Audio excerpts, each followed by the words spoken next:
প্রধান উপদেষ্টা, আপনার একটা কথা বলবো, আমরা আগেও বলেছি এই সরকারের সকল উপদেষ্টার এক পা অন্য দেশে, বিপদ হইলে ভাইগে যাবে, কিন্তু আমরা দৃঢ়ভাবে বিশ্বাস করি আপনি ভাগবেন না। এর প্রমাণ, আপনি যদি ভাগতেন পৃথিবীর কোন দেশ আপনারে রাখতে চায় না বলেন?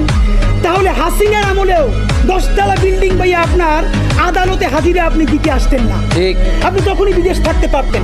আপনি এই দেশে থাকতে চান বলেই আপনি আসছেন, আমরা বিশ্বাস করতে চাই। মাননীয় প্রধান উপদেষ্টা, আপনি বাঁচবেন কয়দিন বলেন? আপনার এত বয়স হয়েছে, বাংলাদেশের গড়ায় উঠতে প্রায় 20 বছর বেশি পাচ্ছেন।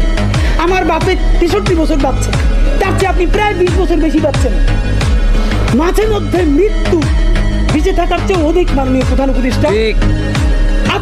আপনি একটা গবেষণা করেন, বাংলাদেশে গত 50 বছরে কোন রাষ্ট্রপ্রধানের 30 মিনিট 40 মিনিটের বক্তৃতা, রিক্সা চালক, ভ্যান চালক, সবজি বিক্রেতা, বিশ্ববিদ্যালয়ের প্রফেসর, ছাত্র জনতা আধা ঘন্টা বসে তার বক্তৃতা শুনে নজির নাই যেটা আপনারটা হইছে। এটা কিন্তু আপনার চেহারা দেখে না।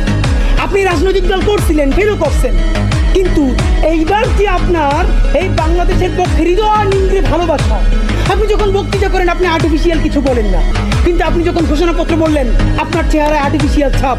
ইদানিং আপনি স্ক্রিপ্ট দেখে দেখে বক্তৃতা করেন, এগুলো আমরা চাই না। মাননীয় প্রধান উপদেষ্টা, আপনার অন্তরে যা আছে, আপনারা যে বাধ্য করে তার কথা বইলে দেন না। আপনারা কি করবে বলেন? আপনারা ঘুম করবে?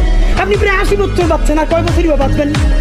আপনি কি খাবেন, কি বাঁচবেন? আপনি বরং যদি আপনার আর্মি মেরে ফেলে, আপনারা যদি ভারতীয় আধিপত্যবাদ গুলি করে, আপনাকে যদি হত্যা করা হয়, কিন্তু সেই রক্তের বিনিময়ে যদি আপনি শহীদদের রক্তের বিনিময়ে নতুন বাংলাদেশ গড়ে যেতে পারেন, আগামী 1000 বছর বাংলাদেশের মানুষ নামাজে প্রার্থনায় আপনার জন্য শুধু দোয়া করবে।